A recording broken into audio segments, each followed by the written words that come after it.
Hello and welcome to Daily Prayer today. Glad that you are with me. We're working our way through the book of Revelation, continuing on in Revelation chapter 14. Let's go ahead and get started first with praying with the earth beatitude. Blessed are the humble, for they are close to the sacred earth. Join me in a prayer of awareness. At the ending of the day and the quiet of the hours, at the interplay of light and dark, we wait with the earth as it rests, that we may give thanks in darkness, that we may open to night's senses, that we may remember the ground from which we come,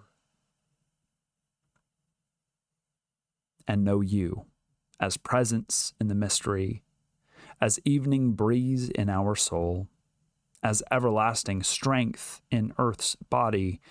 At the ending of the day, we wait, that we may know you as lover of the night, as lover of the night.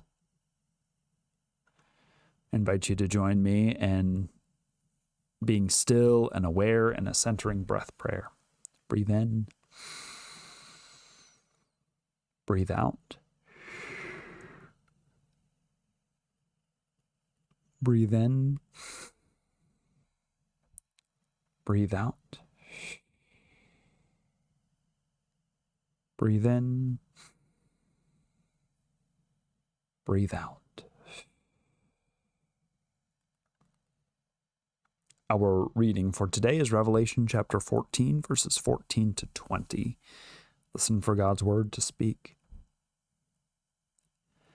Then I looked, and there was a white cloud, and seated on the cloud was one like the Son of Man, with a golden crown on his head, and a sharp sickle in his hand.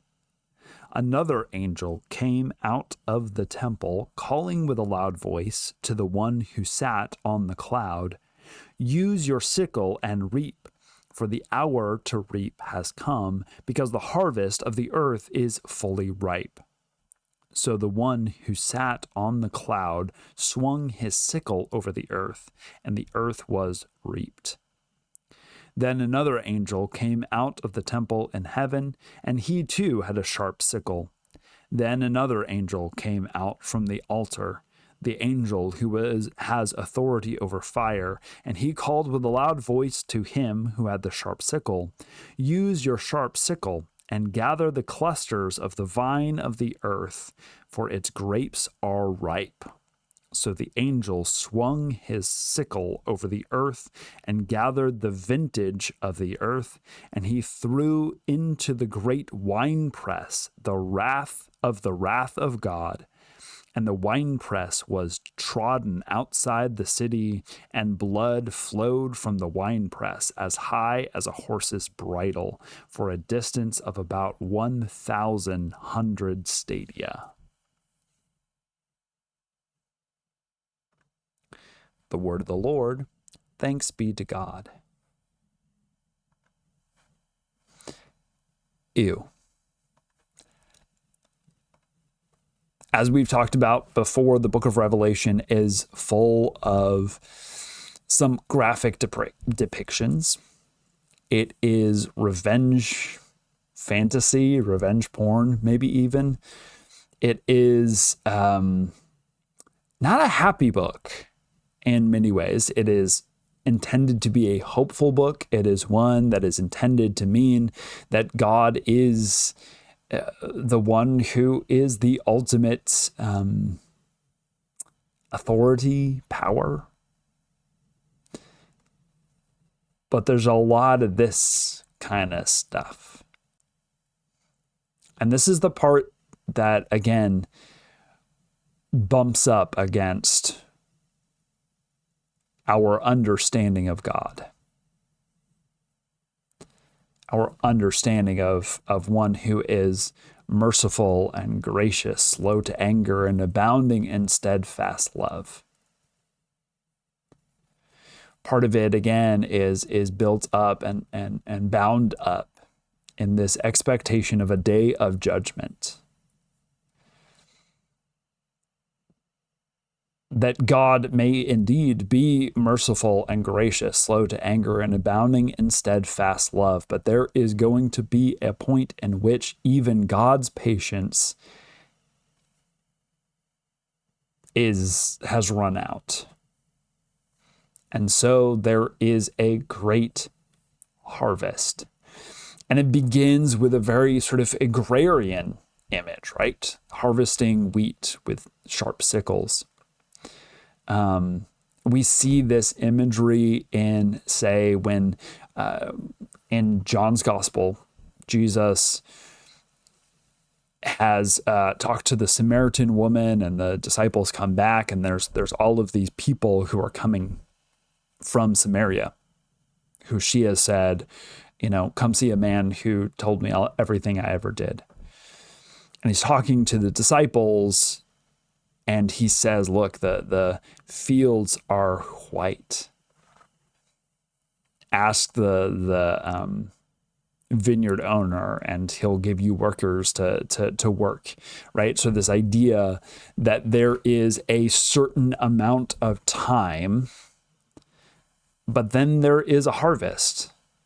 There's also this parable where, I think this one's in Matthew, where a vineyard, or not a vineyard owner, a farmer, right, plant seed in his field, and then his enemy comes and sows tares, which are a plant that look almost completely identical to wheat up to a certain point. So they all start growing up together, and his servants come and say, there's wheat and there's tares in this. There must have been something wrong with the seeds. And he says, no, there's nothing wrong with the seeds. This was done by the enemy. They go, okay, well, should we pluck them out? And the owner says, no, don't pluck them out now, because then you're going to tear up the good wheat. Wait until the time of the harvest, and then there will be this separation of the two. A separating of those who are wheat and those who are tares, the good and the bad. Similar sort of idea as the sort of the separating of the sheep and the goats. All of these sorts of things is there is a judgment. There's a final point at which everything is going to be figured out. Here we have this harvest, and there are those who go and they're cutting down the wheat. It shifts over to this idea of that they are in a vineyard. They're gathering the grapes. And then that shifts really dark to this idea of all of these grapes that are ripe, and the swinging of the sickle to gather the vintage of the earth. They're thrown into the great winepress of God's wrath. And the winepress is trotted outside the city. This is... Perhaps you have seen this in, I don't know, what comes to mind for me is the famous I Love Lucy scene. But this idea where in the ancient world and up until not so ancient world, and there's probably some that still do this, you would take the grapes and you put them in this big, like, swimming pool sort of thing. And people, usually women, would step on the grapes to juice them, and you get all the juice out of the grapes by it being trotted on. Well, this is what happens, and what comes out is not grape juice, it is blood. And the blood is up to the bridle of a horse for a very long ways. It's a lot of blood. But the idea here is that everyone dies. There is a complete wiping of the wiping out of everyone for the purpose of this judgment. There will be a point at which God's, again, patience runs out, and we're just going to do this. Once again, I think this does not necessarily jive with our understanding of who God is. We can understand how you can get to this place, this idea that, eventually God is going to get fed up and frustrated. Written from a perspective of people who have been persecuted, who are on the underside, who have endured great injustice, you can understand a longing for that justice to happen.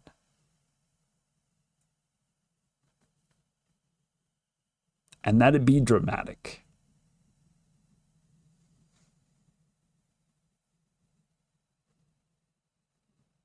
At this point for me, I lean towards sort of an expectation of judgment at the end of every life. The sort of final judgment at a linear point in time, I think doesn't line up. But the sort of idea that there is a judgment, there is maybe a life review for everyone. Everyone gets to see their good and their bad, how they line up. There is an expectation or a judgment, a seeing with clear eyes the systems and structures that we have participated in, the harm that we have caused, but also the good that we have done. There will be grace extended. But as far as this sort of point in which God's patience runs out and wipes out all of humanity, I'm personally much more inclined to think that there is a point in which we wipe ourselves out. But I think God continues to be gracious and merciful, slow to anger and abounding in steadfast love. And so these images of blood up to a horse's bridle very much runs against my understanding of who God is. And yet it's here in this book that was, even if by a slim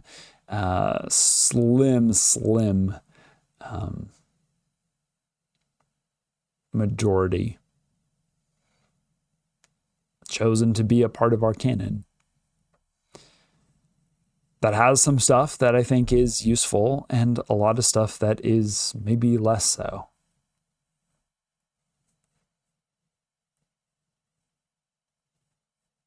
So I invite you to take some time to consider, to pray, to meditate, to journal. How do you think about this imagery? How does it line up with your theology for how the world is to end, how we are to end? What does it say about God's justice and God's mercy? I invite you to take some time to consider, to pray, to meditate, to journal. When you're ready, we'll join our hearts together in prayer. Join me in prayers for the life of the world, for the sacred earth, its scents and sounds and sights. We give you thanks, O God, for the holy heavens, for heights and depths and breadth. We give you thanks. May we love the earth and cherish her fecundity. May we love the rivers and obey their ancient purity. May we love the skies and honor their infinity, all for one another.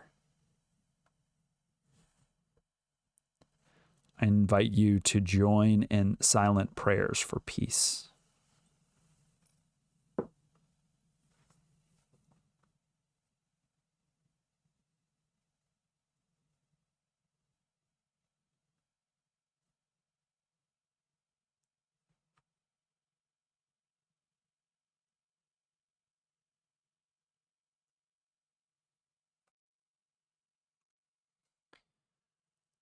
Glory be to you, O great creating spirit, who shines in distant stars beyond numbering, and on earth peace. Glory be to you, great creating spirit, who sings and wings in birds on high, and on earth peace. Glory to you, great creating spirit, whose thunder shakes the shining firmament, and on earth peace. Glory, glory, glory, and on earth peace. Thank you so much for joining me today for daily prayer. Join me tomorrow for some more. Like this video, share it with someone else. Click on the subscription and the notification button. Go to our website, standrewspc.com, for more information. Find us on Instagram, Facebook, and TikTok.